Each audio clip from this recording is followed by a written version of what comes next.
تعالوا بقى النهارده لما اقول لكم غدانا النهارده كان ايه حاجه كده. يعني بصوا، عايزه اقول لكم طريقه الفراخ دي هتعجبكم جدا جدا. سهله، مش معقده خالص، بس نتيجتها جميله. يعني احلى طريقه فراخ ممكن تعمليها الطريقه دي، طعمها لذيذ جدا. يلا بينا على طول نخش على الطريقه. عندي هنا طماطم مضروبه في الخلاط، وعندي بصلايه حلوه كبيره كده مفرومه. هحط كمان فصين توم مفرومين، وهنزل بقى بعصرة ليمونة ليمونتين. الليمون بيدي طعم حلو قوي للفراخ اللي هي بتتحط في الفرن دي. معلقة باربيكيو وصوص الباربيكيو يعني، وحبة زيت وحبة خل. شفتوا سهلة ازاي؟ بسيطة بس طعمها في منتهى الجمال، يعني هتعجبكم ان شاء الله. هننزل بقى بالتوابل بتاعتنا: ملح وفلفل اسود وبهارات فراخ، بهارات الفراخ العادية الخالص، يعني اللي هي اللي بنجيبها من عند العطار. وحط حبة بابريكا، وحطيت توم باودر، وحطيت بصل باودر. حتى التتبيلة بتاعتها مش كتيرة، يعني توابل بسيطة بس والله بتدي طعم في منتهى الجمال. يعني ده هتشوفوا جربتوها هتلاقوا طعمها حلو قوي.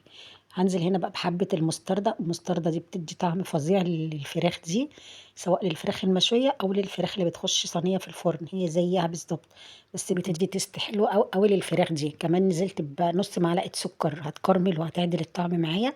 يعني هتخلي الطعم متظبط معاكي كده من الآخر. ما عندكيش حطي نص معلقة عسل أسود، لو ما فيش عسل حطي سكر، يعني الموجود. هنمسك كل الكلام الجميل ده بقى، التتبيلة بالبصل بالتوابل بكل الحاجات اللي حطيناها والطماطم، وهندعكة دعكة حلوة بإيدينا. وبعدين هجيب بقى كمية الفراخ اللي انا هعملها، هبتدي ان انا اتبلها من جوه كده، افتح بين الجلد وباللحم كده، واحط التتبيله بتاعتي. ومن الظهر ومن كل حته، ما اسيبش حته الا لما اعملها. ويا سلام بقى لو انت كده مقطعه الفراخ من جوه كده بالسكينه، عشان التتبيله تخش كده فيها وتتغلغل كده جواها وتديها طعم حلو. هنا بقى نزلت بكله في الصينيه، وهتبلها كده وادعكها كلها دعكه حلوه عشان تشرب من التتبيله. طبعا بعد ما بنعمل العمله دي بقى نسيبها كده بتاع نص ساعه كده ولا حاجه، تشرب التتبيله شويه. وكمان هي بصوا بقى هي هتستوي على التتبيله دي، يعني انا كده مش هحط لها اي حاجه، انا هغطيها بالورق الالومنيوم. وحط كمان دلوقتي فلفلايه كده حلوه تديها طعم برده. هغطيها بورق الالومنيوم او باي غطا عندي، وهدخلها الفرن على الرف طبعا الوسطاني، وهشغل من تحت كده بس لغايه ما الفراخ تبتدي تستوي. ممكن نحط معاها بصوا نص كوبايه ميه، نص كوبايه ميه مش اكتر، وهي هتستوي على الحاجات التتبيله اللي احنا حطيناها دي، هي اللي هتسوي لنا الفراخ بتاعتنا. يعني حتى لو ما حطيناش نص كوبايه الميه هتستوي برضه، بس انا يعني احتياطي حطي نص كوبايه ميه صغيره كده. وغطيها كلفتيها كويس جدا، ودخليها بقى وسيبيها لما تستوي معاكي خالص. بعدين هنعري الوش ونسيب الشوايه بقى، نفتح الشوايه عليها ثواني كده، وهنشيلها على طول. هتطلع معانا احلى طريقه فراخ. بصي مش هقولك على جمالها. هنا بقى حطيت بصلايه وحته زبده وحبه زيت كده، وشوحت بصلايه وحطيت عليها البسله، وخدتهم كلهم ايه تشويحه كده. وبعدين هنزل معلقه صلصه بالباقي طماطم. وورقه اللورة طبعا مش هنساها بقى، والتوابل بقى العادي، الملح والفلفل والبهارات، يعني البهارات العادي اللي احنا بنحطها على الخضار عامه يعني. والبسله انا لازم اساسي يعني بحط لها معلقه سكر. وهنزل بقى بالطماطم المعصورة ومضروبة في الخلاط يعني ومتصفية. هنزل بيها كده وهسيبها بقى تتسبك مع نفسها كده، هي دلوقتي هتنزل المية بتاعتها. بعد ما تتسبك كده شوية نحط لها برضو ربع كوباية مية كده، ونسيبها تتسبك تاني لغاية كده ما نحس ان هي بقت حلوة يعني. ممكن كمان ندخلها الفرن بعد ما نخلصها، ممكن نسيبها زي ما هي كده.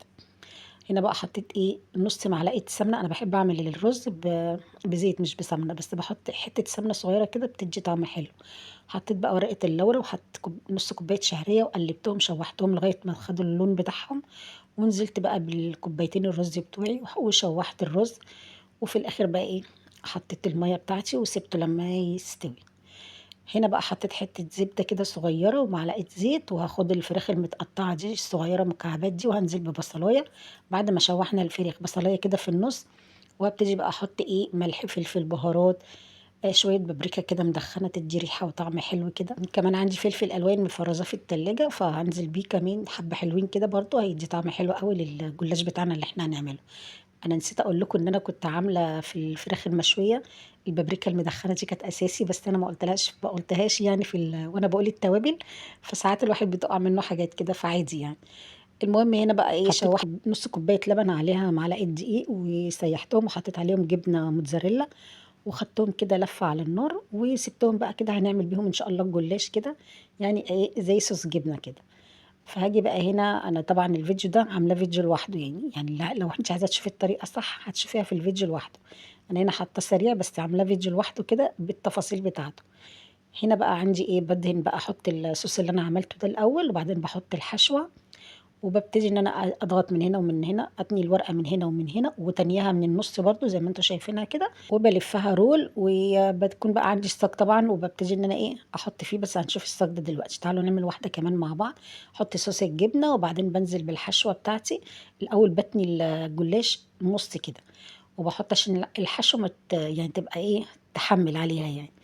هحط بقى كده كمان، بحط معاه زيتون، شوية زيتون، وبروح مقفلة من الجنب ده ومن الجنب ده، وبرله كده زي الرول كده، وخلاص تمام معايا. بص بقى، عندي هنا كانت في ورقة كده جلاش متقطعة مليون ألف حتة، فما رضيتش إن أنا أرميها، رحت حطها كده في الصاج من تحت. وهدهن الصاج بالسمنة، وهنزل بقى بالرولات اللي أنا عملتها كلها وارصها. الورقة دي هتخليكي تشيلي بقى الجلاش أكنك شايلة فطيرة، يعني هتمسك في بعض كده، هتمسك الجلاش كله ببعضه، وهتخليه وانت بتشيليه من الصاج عامل زي الفطيرة. شكلها حلو، هتشوفوه في الفيديو. هنا بقى نزلت ببضاية، ونزلت بنص كوباية لبن، وهحط كمان شوية سمنة، شوية فلفل اسود، وشوية ملح صغيرين، وما ننساش ان احنا حاطين زيتون، فمش هنكتر الملح. هدهن بقى الاول الوش كده، باخد السمنه كده ادهنها كده اوزعها على الجلاش بتاعتي، وبعدين بنزل ببقيه كل اللبن اللي انا عاملاه بالبيض، وبدخله بقى الفرن على الرف الوسطاني. المهم ان انا اشربه كويس. ودي بقى عندي حته قشطه كده كانت في التلاجة، نزلت بقى على بقيه صوص الجبنه، قلبتهم مع بعض، وهدهن الوش. انا هنا بقى بعد ما دهنت، حبيت ان انا اعمل وش بيتزا للجلاش بتاعي. حطيت بقى شويه زيتون كده على شويه فلفل، وحبة سوسيس، يعني أي حاجة موجودة بتحطيها كده على الوش. ممكن تحطي طماطم، فلفل ألوان، فلفل أخضر كده، وحطيت شوية سمسم، وخلاص بقى كده تمام. هدخلها الفرن. وتعالوا بقى نشوف البسلة حصل فيها ايه. لسه مستوتش يعني، اسيبها لما تتسبك كده خالص وتبقى حلو. وكمان هسقي الرز المية بتاعته، وخلاص كده يبقى الحاجة كلها عندي بتطلع مرة واحدة. هنا بقى الفراخ لما طلعت من الفرن، بصوا شايفين الجمال، شايفين التتبيلة بتاعتها. ومش عايزة اقول لكم بقى ايه، يعني التتبيلة مدية اللون ده، ولسه كمان طعمها. يعني كل اللي دقها مش عايزة اقول لكم شكر فيها ازاي. بجد احلى طريقة فراخ ممكن تعمليها، وكمان سهلة جدا، يعني ما فيهاش اي شغل خالص. بصوا بقى هنا الجلاش زي ما قلت لكم كده. بصوا الورقه اللي احنا حطيناها في الجلاش طلعته معانا عامل زي اكنك عامله فطيره. بصوا ماسكين في بعضيهم كده، وشكل الجلاش اصلا يفتح النفس. ممكن بقى بص الرول عامل ازاي، من بره مقرمش ومن جوه طري خالص، يعني في منتهى الجمال. شكل الجلاش تحفه. هجيب بقى انا من السكينه كده، واخده من النص كده، اقسمه من النص. عايزه اقول لك بقى، بعد ما بتقسمي كده بيعمل معاكي كميه كبيره قوي. بصوا، في منتهى الجمال. هنا بقى خلاص خلصت الفيديو بتاعي. اتمنى ان هو يعجبكم، وتجربوا الفراخ دي بجد هتعجبكم قوي قوي لما تعملوها. مش هتبطلوا تعملوها، وكمان تعملوها في رمضان حلوة قوي. لرمضان يعني، في رمضان ما بنعمل طبعا اكل بقى كل يوم وكده وكده. عايزه اقول لكم ان الفراخ دي لما تعمليها على سفرة رمضان مش هتبطلي تعمليها. اتمنى بقى الفيديو يعجبكم، وتقولوا لي رايكم في الكومنتات، واشوفكم الفيديو الجاي، والسلام عليكم.